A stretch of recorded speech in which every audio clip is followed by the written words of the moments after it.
Getting started raising chickens is way easier and way less stressful, way less complicated than you are convincing yourself it is. If you've done Google searches and they tell you that you can only get one chicken, or that the zoning requirements are too strict, or that you own too small of a house, or you don't have enough land, or you're renting, or whatever your excuse is, they are all excuses. Because I was in your same position last year where I wanted to get started, but it just seemed too overwhelming, or there were too many options, or just too many things going on, and I almost psyched myself out of it.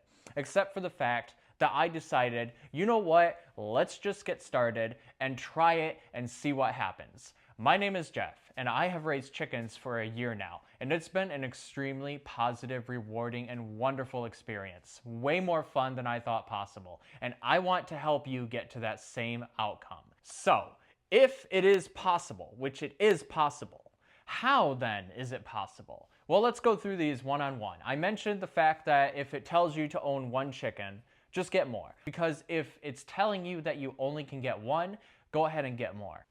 Okay, so what about the zoning requirements again?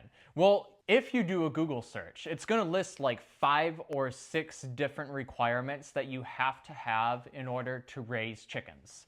But what if I told you that it's way easier than what those zoning requirements are telling you? So for example, let's say that this is your property right here, okay? Let's say that this is a 40 by 20 foot property. And let's say that your house occupies this much of it. So that means that all of this right here is your available land to raise chickens. And let's say that the zoning requirements are telling you that you can only have this much space to raise your chickens. So this space right here would be your available space to raise chickens. It has to be at least, let's say, for example, it has to be at least 10 feet from housing lines. It has to be, X amount of big. It has to be away from other neighbors. It has to be, it has all of these crazy requirements, right? But the reality is that all of this extra information regarding what you need to do in order to raise chickens is the list, and the requirements are there to spook you. But don't listen to all of those requirements. Okay, so then let's say that again, this is your property, right? 40 by 20. 40 by 20 foot. And this is the space that your house occupies. And this house is like, I don't know, like 10 foot by 5 foot. Like super unrealistic, but whatever. This is just an example. And the zoning requirements are going to tell you like, oh, the chicken coop can't be right next to the house, but it also can't be close to all of these neighbors. So if you have a neighbor here, neighbor here, neighbor here, you can't have a chicken coop here. You can't have a chicken coop here, here, or here. Obviously, you can't have, like if this is a road right here, if this is a road, you obviously can't have chicken coops like right here, so that's not going to work. So then where in all of this property can you have chicken coops? Well, you have a lot of different options actually. So let's just say, for example, that you have an empty lot here. Like this lot is completely empty. Nothing is in here. Nothing is in that lot. You can absolutely have a chicken coop right here. This would be a good spot for a chicken coop. Another good spot for the chicken coop could just be straight smack dab in the middle of the yard. That's also a good spot for a chicken coop. Do you see what I'm trying to convince you of? It's like, even though the zoning requirements are telling you you can't have a chicken coop here, here, here, here, here, you can absolutely have a chicken coop here, or here, or here, or here. Those zoning requirements are just there to spook you.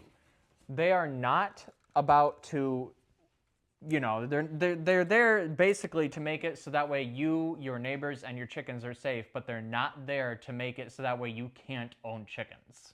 So awesome. We know that zoning requirements are generally not as strict as we're convincing ourselves to be.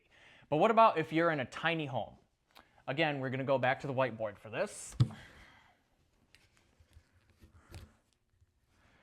So let's say that you live in a neighborhood, and this is the neighborhood right here. Boom, boom, boom, boom, boom. And your house is here. This is your house. you have neighbors here, you have neighbors here, and there's just not a lot of room between you and your neighbors to own hardly any chickens. And let's even go a step further and say that these property lines right here just straight up don't exist. So you basically have, like, let's say that this is a road again, okay? Like, this is a road, boom. And then let's say that you guys have a shared driveway. So this is a driveway that you and your neighbors share. So you and your neighbor share both of the driveways.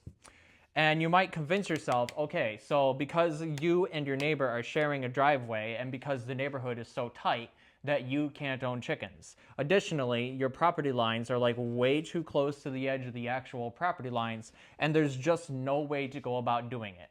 There is, though. There actually is. And you want to know what it is?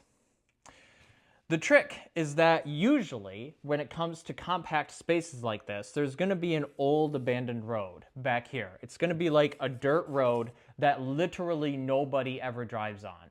The trick is that you're going to have your chicken coop back here against the dirt road, because more than likely you have a chain link fence right here, right? You're going to have a chain link fence against the road. So this chain link fence that's against the back road is going to be where the back of your coop is going to be. Now this provides many different advantages in the fact that the chain link fence, for one, raccoons, foxes, dogs, you know, any standard predator that would normally probably be munching on your chickens can't get to it. But additionally, you also have plenty of room to give your chickens a run. And a chicken run is basically like a cage that surrounds the coop. So let's say that this is your coop right here, and then you have a space out here. This is the coop, and this is the run. So your chickens would sleep inside of the coop, but whenever they're not sleeping and you're outside, you'd be able to have them come explore around out here in the run. So you see what I'm saying, right? If you have barely any room, a shared driveway, etc., you still don't have an excuse. You can still genuinely raise chickens like right here in the sweet spot, right between the two property lines, against this abandoned alley that nobody and their mother drives down. You have no excuses. You can still do this on a tiny lot. Okay, I think that's all I need to do for the whiteboard. But you see my point, right? Like, there is absolutely a way to figure out how you can have enough space, no matter how limited your space is, to raise chickens. If it says you can only raise one, get more. If you think you don't have enough space, yes, you do. And if you think that you can't do it, yes, you can. You absolutely can, if you have the determination to do it in the first place. So then, okay, we've established that yes, you can do chickens. Yes, you can do it. But what about actually getting them then? So for this step, I would actually highly recommend going to a standard box store like Family Farm and Home or Tractor Supply or any store that sells live chicks. Now granted, you can go to a hatchery where it's a farmer that genuinely raises chickens and you can go to them. That's absolutely fine. That may be more convenient for you, may not be. You can order online if you want. May be convenient for you again. I don't know. I don't know your situation. But generally for most people, for their first time getting chicks, you want to go to a box store or a local farmer that has a hatchery where you can look at the chicks and see how healthy they are. You can pick out the chicks that you want and you can have fun with it. And then once you have the chicks, you also need to get your esoteric brooder box ready, because this is going to guarantee that you have the healthiest possible chicks imaginable. And all you need is just bedding, a box, heat lamp, food, and water. Obviously, there's way more that goes into it, but that is all you need. It's like genuinely under $50 investment or $100 investment even, just to get the chicks a nice warm home. It is so easy. Like, don't psych yourself out thinking that it's difficult or they're dusty or dirty. Don't even listen to all the nonsense. Don't think too much about it. If you really want to do it, just go and do it. Please just go and do it. My personal story is that I went to Family Farm and Home. I got 10 chicks, and all 10 of them turned out to be hens. So there's always the scare, of course, that, oh, what if I get a rooster?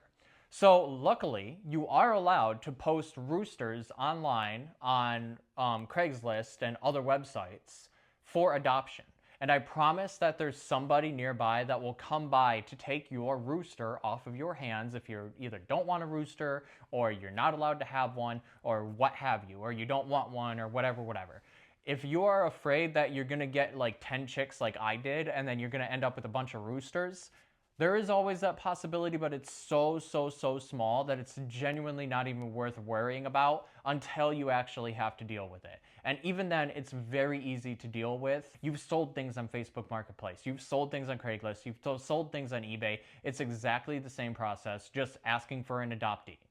Okay, it's not complicated, I promise. And then as far as actually raising them when they're full-grown chickens, dumb easy. All you have to do is feed them in the morning, give them fresh water every 2 days, throw down a new layer of bedding in their coop once a week, clean out their coop once a month, and that's all the maintenance that you have to do with chickens. Chickens, being alive, conscious, sentient beings, want to stay alive.